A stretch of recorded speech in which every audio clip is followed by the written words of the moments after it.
영상을 시작하겠습니다. 지금 이 영상을 찍는 날이 6월 20일. 날씨가 굉장히 더워졌네요. 우리가 이제 흔히 인생은 BCD다. BCD. B는 birth, 그 다음에 D는 death. 그러니까 BCD. B와 D 사이에는 C, choice가 있다. 선택이 있다. 결국은 인생이라는 게 이제 선택에 의해서 그 결과로 이루어지는 거죠. 오늘은 선택을 잘못했을 때 어떤 일이 벌어지나, 그거에 대해서 이제 한번 큰 사례를 가지고 한번 우리가 생각해 보겠습니다. 제가 동영상을 저작권 문제로 쓰지 않기 때문에 주로 이제 이미지를 쓰는데, 이게 잘 안 보이실지 모르지만 이게 독소 2차 세계대전 독소 전쟁 때 이제 전투가 끝난 전장터의 모습입니다. 이게 다 시신입니다. 시신. 진짜 참혹한 전쟁이었죠. 2차 세계대전이 일어나고 독일이라는 데는 이제 중부 유럽이라고 흔히 말하는데 대부분 그 평지로 되어 있지 않습니까? 그래서 적의 침공에 사실 약합니다. 그래서 독일은 항상 그러니까 동쪽에 러시아, 폴란드하고 그다음에 서쪽이랄까 남쪽에 프랑스를 양쪽으로부터 그 공격받는 걸 제일 그 취약점입니다. 그래서 전쟁을 해도 양쪽하고 하면 안 되죠. 그 말씀을 이제 오늘 드리려고 합니다.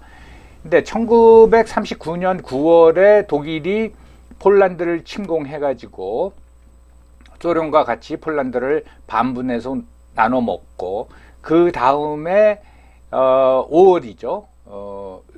5월에 프랑스를 점령을 합니다. 그리고 전 유럽을 거의 다 점령했거든요. 그러면 그 상태에서 남은 나라는 영국밖에 없었습니다. 미국은 그때 아직 참전을 결정하지 않았거든요.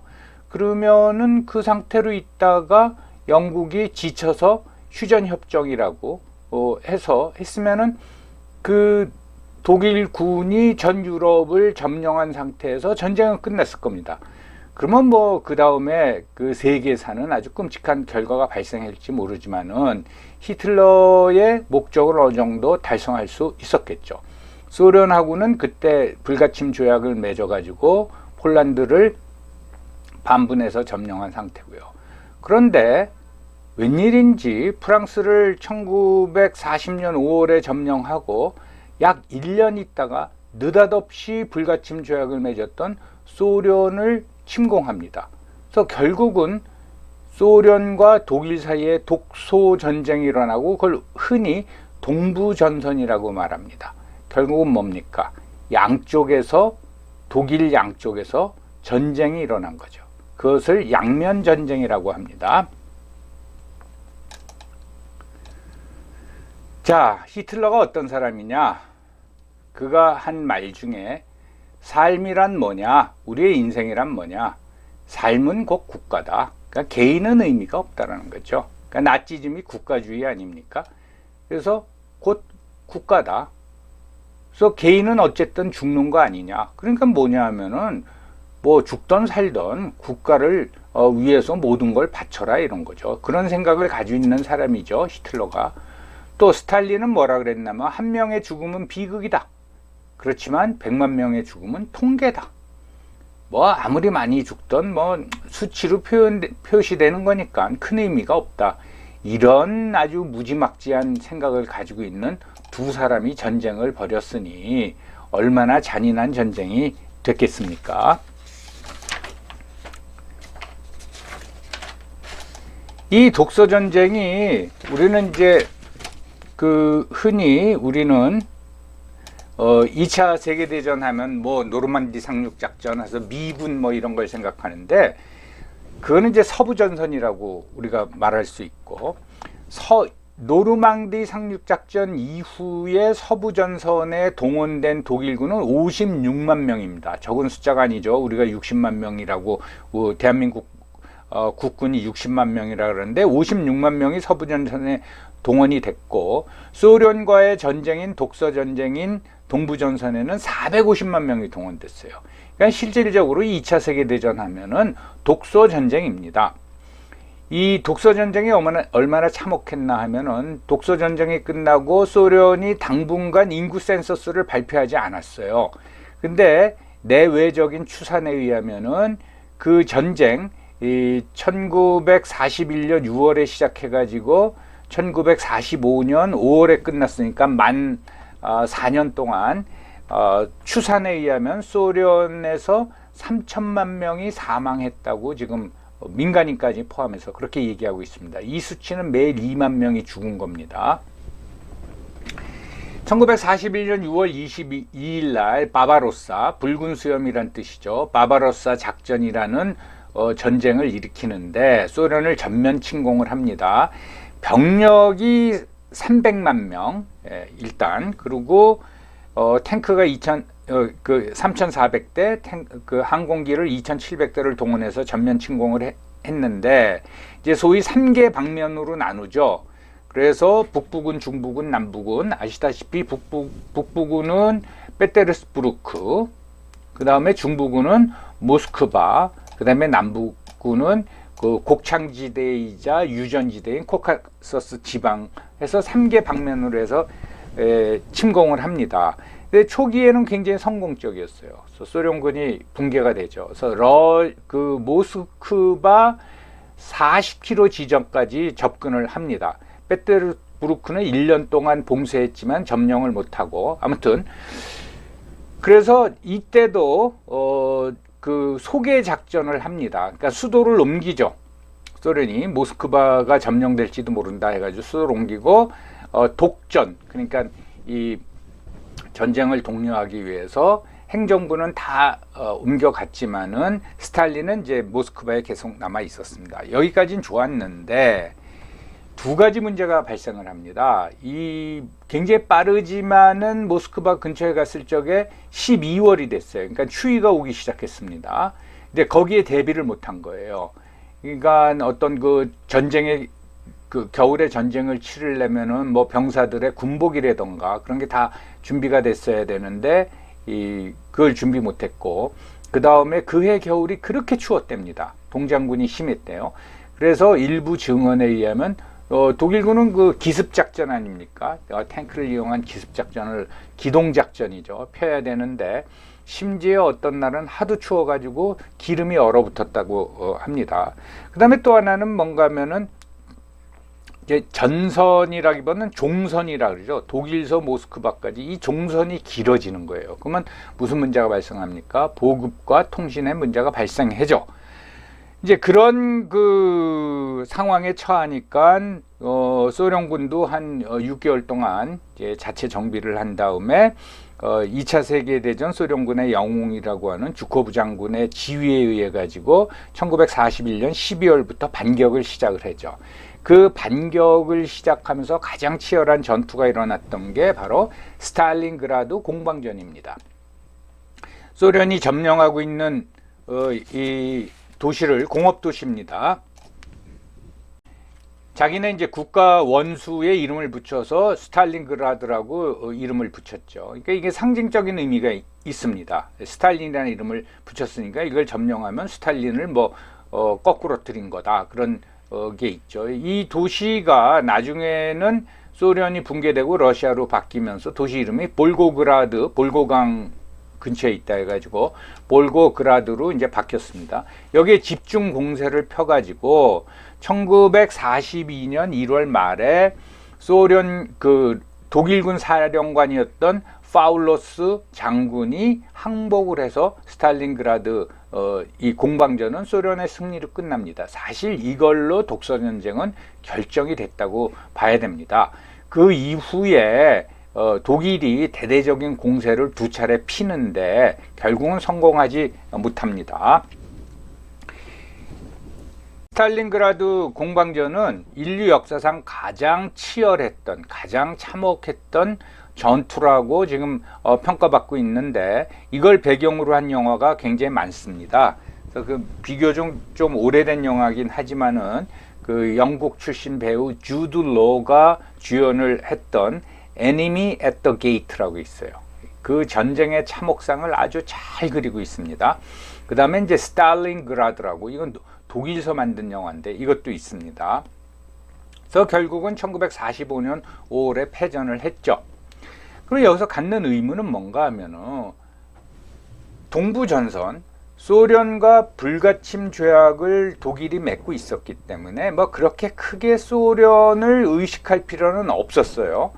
그런데 왜 양쪽 전쟁을 해가지고 이런 일이 일어났냐 이겁니다. 가령 아까도 말씀드렸지만 유럽을 점령한 상태에서 계속 영국에 대해서 압박을 가했으면은 영국이 휴전 협정에 응했을 수도 있어요. 응했다. 그러면 이제 서부 전선은 이제 전투가 끝나는 거고, 그 다음에 소련을 침공하고 싶으면은 그 다음에 침공했으면 되는 거죠. 근데 결국은 이런 상황에서 동부 전선에서도 밀리고 있는 상황에서 1944년 6월 6일 날 연합군이 프랑스 노르망디에 상륙함으로써 양쪽 전투가 벌어지게 된 거죠. 이게 왜 잘못된 결정이냐 하면은 러시아와 전쟁을 해가지고 그 성과를 못 거둔 사례가 이제 2번이 있었습니다. 그런 역사적인 사례가 2번이 있었습니다. 먼저 보면 이제 나폴레옹의 러시아 원정이죠. 나폴레옹의 이 1812년에 프랑스 황제였던 나폴레옹이 그 당시에 러시아 원정을 합니다. 똑같아요. 유럽 전역을 대륙을 다 장악했죠. 영국은 이제 정복 못하고, 그 다음에 러시아가 있었는데 이 봉쇄령을 내리지 않았습니까? 영국하고 교역을 하지 말아라. 근데 이거를 러시아가 어기는 거예요. 그러니까 나폴레옹이 러시아를 원정하게 침공하게 됩니다. 그때 러시아 원정군이 60만 명이었어요. 60만 명이었다고 합니다. 1812년 6월 24일 날 나폴레옹이 그 러시아령인 폴란드를 이제 침공을 하죠. 근데 여기서 문제가 뭐냐면은 3주치 보급 물자만 준비했다는 거예요. 그러니까 러시아 침공은 그렇게 치밀하게 준비한 것 같지가 않아요. 자기네의 전투 능력만 믿은 것 같습니다. 그리고 나머지는 현지 조달 계획을 세운다고 그랬어요. 제가 군인은 아니지만은 그 어디를 뭐 침공을 했다, 점령을 했다, 이 현지 조달 계획은 굉장히 위험한 겁니다. 이런 계획을 세웠다가 실패한 이 전투나 전쟁이 굉장히 많습니다. 이건 특히 현대전에서는 이건 잘못된 거고요. 3주치 보급 물자만 준비하고 갔어요. 그리고 몇 차례 전투에 승리하고 결국은 6월 24일 날 전쟁을 시작했는데 그해 9월 14일 석 달도 안 돼가지고 모스크바를 점령해 버리죠. 그럼 뭐냐면 이건 계속 프랑스 연합군이 그냥 러시아로 진격해 간 거예요. 그래서 이제 나폴레옹이 착각을 한 게, 러시아 모스크바를 점령하면은 그 당시 그 러시아의 황제라 그럴까 왕이 알렉산드르 1세였는데 항복할 줄 알았습니다. 근데 러시아는 모스크바 소개 작전을 하죠. 비워놓고 그냥 가버린 거죠. 시민도 거의 안 났고 그냥 거지만 좀 있었다고 그러지 않습니까? 가버린 거죠. 그러면서 나폴레옹은 이상하다 하면서 러시아에 5주 동안 머문 거예요. 자, 물자도 떨어졌어요. 러시아 그 모스크바 시민들은 다 도망갔어요. 그 어디서 물자를 조달합니까? 그러다가 항복이 안 오니까 그때 철수하기로 결정을 하죠. 그래서 결국은 철수를 합니다. 이걸 쫓아오죠. 그래서 추위 속에 철수를 하는데 러시아군이 습격을 하고 해가지고 대규모 병력 손실이 일어나고 결국은 1812년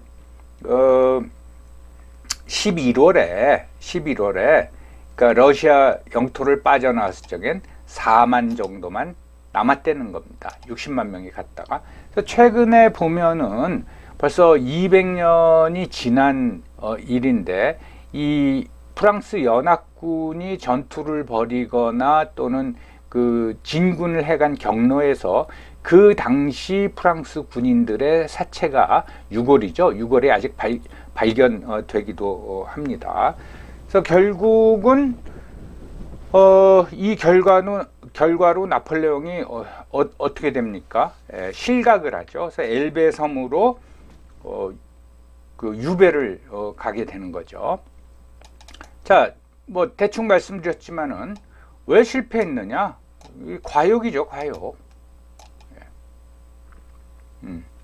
그 다음에 이제 준비 부족. 추위가 그렇게 강할 줄은 몰랐죠. 그 다음에 이제 라스푸티아라고 있다고 합니다. 러시아. 이게 봄 해빙기나 가을에 그 지역에 그 비가 많이 오는데 이러면은 그 당시 포장도로가 아니잖아요. 이 길이 뻘밭이 돼버린다 그럽니다. 근데 나폴레옹 전투력의 핵심은 뭡니까? 포병이죠. 말이 이끄는 포병. 그거를 배치를 적절하게 해가지고 상대방을 무력화시키는 건데 뻘밭이 되니까 그 기동력이 떨어져 버리죠. 라스푸티아. 그리고 상대방을 이제 경시했다. 상대방을 경시했는데 왜 경시하게 됐냐면은 러시아 남쪽은 이제 터키, 그 당시에 오스만 터키죠. 오스만 터키하고 접하고 있는데 사이가 안 좋았습니다. 사실 아직도 지금의 터키하고 러시아하고는 사이가 안 좋아요. 지금 뭐 또 가까워졌다고 하는데 사이가 안 좋습니다. 민족 감정이 굉장히 안 좋습니다. 그런데 거기서 분쟁이 일어났는데 오스만 터키한테 밀릴 것 같으니까 러시아가 휴전을 했어요. 그러니까 러시아 뭐 전력이 별별 없구나 그런 이제 판단을 하게 되고 그 다음에 무슨 그 당시에 게릴라 작전이라는 게 있습니까? 근데 러시아 군들이 게릴라 작전을 피는 거예요. 그 다음에 수도를 버리고 도망갈 거라고는 생각을 못했던 거죠. 그래서 수도만 점령하면은 항복할 것이다라고 했던 것이죠. 그러니까 이게 무슨 작전을 벌일 적에는 또는 우리 개인 인생에 있어서도 어떤 목표 설정이 분명해야 되는 거예요. 이 목표 설정이 잘못되면은 그 노력이 수포로 돌아가는 거죠. 무슨 오류냐? 모스크바 점령하면 항복할 줄 알았다라는 거죠. 근데 항복 안 하면 어떡할 겁니까?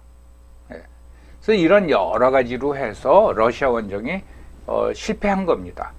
그러면 이거는 너무 잘 알려진 사실이었기 때문에 히틀러가 그 소련을 침공할 적에도 이런 오류가 뭐가 잘못됐느냐를 면밀히 검토를 했어야 되는 거죠. 근데 그걸 안 하고 러시아를, 그러니까 소련이죠, 덜컥 침공하고 만 겁니다. 그럼 이걸로 끝나느냐? 그게 아니라 사실은 독일이 일으킨 1차 세계대전도 독일은 양면전쟁을 치렀습니다. 그에 대해서 살펴보겠어요.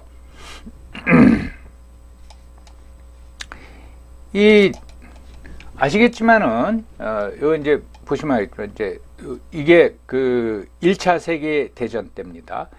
이게 이제 러시아고, 여기가 프랑스고, 이렇게 돼 있는데, 맨 처음엔 러시아하고 전쟁이 일어나죠. 전쟁이 일어나면서, 그 다음에 또 프랑스를 침공을 해서 양쪽의 전선이 형성이 됩니다. 여러분, 우리가 일반적으로 생각해도 이거는 우리가 아닌 말로 지금 북쪽에 있는 대상, 북한하고도 싸우면서 남쪽에 있는 또는 동쪽에 있는 일본과도 싸운다. 그건 불리한 거죠. 왜 이런 그 양면전을 이제 하게 됐느냐? 독일에는 전통적으로 독일 통일, 1971년 통일 이후에 독일이 가지고 있는 전쟁 계획이 있습니다. 그걸 슐리펜 계획이라고 합니다. 슐리펜이 세운 계획이죠. 이건 1905년 12월에 작성된 건데, 이게 나중에 그 1914년 1차 세계대전이 일어날 적에 제1차 세계대전 당시의 독일의 전쟁 계획입니다. 기본적으로 뭐냐? 자, 어느 쪽이란 전쟁을 하면은, 그러니까 러시아랑 전쟁하려고 그러면 프랑스가 침공해 올지 모르고, 프랑스랑 전쟁하면 러시아가 침공해 올지 모른다. 그러니까 우리는 여기에 대비해야 된다. 해가지고 기본 전략이라는 건 동쪽 러시아 전선에는 최소한의 병력만 배치한다라는 거예요. 그래서 방어만 한다라는 겁니다. 그리고 이제 같은 동맹국인 오스트리아 헝가리, 그러니까 오스트리아죠. 오스트리아를 동원해서 러시아를 이제 방어한다. 그러면서 자원을 총동원해서 서부 전선에서 프랑스를 39일 안에 패퇴시킨다라는 거예요. 그리고 프랑스를 점령하고 42일 정도 되면은 병력을 동부 전선으로 다 이동시킨다라는 거예요. 이게 이제 가능한 게 그 당시 이제 철도가 발달해 가지고 군이든 물자를 병력이나 물자를 철도로 수송할 수 있게 된 거죠. 그러니까 옛날보다 빠르게 한 거죠. 이게 기본 전략입니다. 그 당시 독일 뭐 육군은 막강했기 때문에 참모부라 그러죠. 그러니까 흔히 말하는 통합참모부, 육군 뭐 그 당시엔 공군이 없겠죠. 육군, 해군 뭐 이렇게 해가지고 통합참모부를 만든 거. 우리나라도 합참이라고 있지 않습니까? 합동참모본부라고 있지 않습니까? 통합참모부를 만든 게 독일이 처음입니다. 그러니까 독일은 이제 프러시아 때부터 전쟁을 많이 연구한 나라죠. 이걸 이렇게 봐도 뭔가 좀 너무 희망적이지 않습니까? 어떻게 39일 만에, 물론 2차 세계대전 때는 40일 만에 그 프랑스를 점령하긴 했습니다. 하고 병력을 또 금방 이동해 가지고 러시아랑 또 조금 문제가 있지 않느냐, 그런 생각이 드는 거죠. 예. 그래서 결국은 그 당시에 독일의 빌헬름 2세죠. 그러니까 독일 통일을 한 빌헬름 1세의 아들, 빌헬름 2세 때 1차 세계대전이 일어나지요. 사실은 발칸반도 우리가 잘 알고 있는 뭐 사라예보의 총소리 해가지고 이게 이제 게르만 대 슬라브족의 대결로 가서 하는데, 전쟁이 일어나는데, 양면 전쟁을 하게 된 데는 또 그 나폴레옹이 러시아의 전력을 과소평가했듯이 그 당시 독일군도 러시아의 전력을 과소평가합니다. 그 계기는 1904년 5년에 러일 전쟁이 일어나고 나서 끝났는데 일본한테 러시아가 지잖아요. 그 당시 뭐 독일이다 또는 뭐 프랑스다 하지만 러시아 육군이 굉장히 강하다고 했거든요. 근데 일본한테 지는 거예요. 그러니까 러시아 별 볼 일 없구나. 이거에 대한 이제 과소평가가 있었던 거죠. 그래서 이제 그 양면 전쟁에 대한 기본 계획이 수립이 되니까 그 당시 뭐 황제죠. 독일 통일 빌헬름 2세하고 참모총장 몰트게, 아주 명장이죠. 몰트게 사이에 갈등이 일어났어요. 몰트게가 이건 안 됩니다. 위험합니다. 양면 전쟁을 하면 안 됩니다. 근데 빌헬름 2세가 이걸 밀어붙이죠. 그래서 들리는 얘기에 의하면 참모총장 몰트게가 그 빌헬름 2세가 전쟁을 결정했을 적에 자고 있었다고 그럽니다. 자고 있었는데 참모가 와서 깨우죠. 총장님, 황제께서 전쟁을 결심하셨답니다. 그러니까 몰트게가 놀래지도 않고 저 책상 서랍을 열어봐. 거기에 다 계획이 있어. 그게 바로 슐리펜 계획입니다. 그래서 그 계획대로 이제 실행을 하는 거죠. 그래서 결국은 양면 전쟁을 일으켜서, 물론 1917년에 러시아에서 볼셰비키 혁명이 일어나면서 독일과 휴전을 하긴 합니다. 그래서 서부 전선에 전력을 투구할 수 있었죠. 근데 뭘로 갑니까? 참호전으로 가죠. 그래서 결국은 미군이 또 참전하고 하면서 독일이 패망하게 된다는 거죠. 아예 양면 전쟁을 안 했으면 어떻게 됐을까요? 그냥 서부 전선을 형성하지 않고 러시아하고만 전쟁을 했으면 어떻게 됐을까요? 이렇게 양면 전쟁을 1914년서부터 18년까지 1차 세계대전 기간 동안에도 치러서 실패했음에도 불구하고 2차 세계대전 때 히틀러는 다시 소련을 침공함으로써 두 개의 전선을 형성했기 때문에 말씀드린 대로 서부 전선에는 한 56만만 보내고 소련과의 전쟁에는 450만 명이나 보내는 전쟁을 했으니 그 전쟁을 어떻게 이길 수가 있겠습니까? 지도자가 그 양면 전쟁에 대해서는 독일 군부도 굉장히 반대를 했습니다. 그런데 히틀러가 뭐 고집을 피우니까 할 수가 없죠. 그러니까 이 국가 지도자가 잘못 결정하면은 이런 결과를 빚는 거예요. 호국 보훈의 달이라고 해서 자꾸 전쟁하고 관련된 영상만 올리게 되는데, 사실은 제가 이 채널을 맨 처음에 시작할 적에 그 리더십에 특화된 채널을 만들려고 그랬는데 이 준비하기가 힘들고 그래가지고 거기 그 주제가 그렇게 하나에 집중되지 못하고 있습니다. 이건 리더십하고 관련된 겁니다. BCD, birth하고 death 사이에는 선택이 있다. 국가도 마찬가지죠. 국가도 선택, 의사결정을 해야 된다는 겁니다. 국가의 의사결정은 누가 합니까? 지도자가 하죠. 지도자가 잘못된 의사결정을 내리면은 이런 결과가 온다라는 거죠. 우리 개인의 인생도 마찬가지고, 그래서 오늘 이 영상을 만들어 봤습니다. 여러분들 시청해 주셔서